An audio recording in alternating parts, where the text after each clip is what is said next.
Amber Bell here with RealAgriculture. I am at the Western Canadian Crop Production Show in Saskatoon, speaking with Markus Weber of Landview Drones. Hi Markus, it's great to see you. Hi Amber. Okay, so you were talking to me a little bit about some policy changes that are coming up, especially when talking about the large drone that's in front of us. Can you talk a little bit about what Transport Canada is doing with these drone changes? Sure, yeah, there's two sides of regulation. There's the aviation side and there's a pesticide.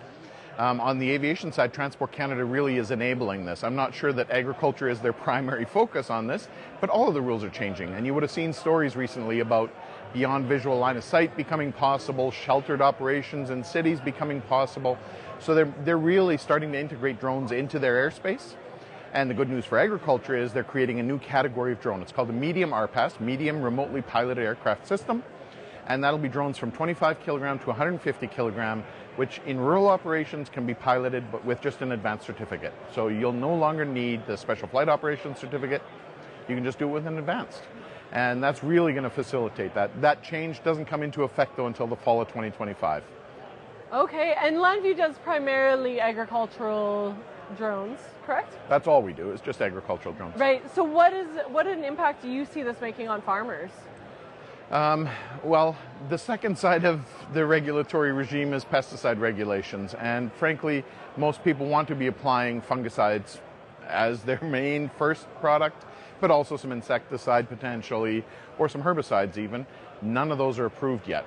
So the regulatory change on the Transport Canada side doesn't really affect most farmers as much as a change would if it were on the Health Canada side. So we'd love to see some changes there too. As far as the aviation side, it will affect those that are already legally using these drones to seed cover crops, to apply or get some fertilizers. Fertilizers, whether granular or liquid, can be applied legally already. And those become much easier to do when you don't have regulatory barriers. And Transport really has done well to remove some of those. Right, and do you see a lot of growers using these spraying drones for doing fertilizer and that type of thing, or is it primarily? There are definitely some that are using it for those purposes. There are also some that are applying pesticides off-label at this point. There are both types. Right. Either way, it's important that we protect Canada's airspace, and I love the fact that that became possible. It became possible by DJI, the manufacturer, demonstrating the safety of the equipment too.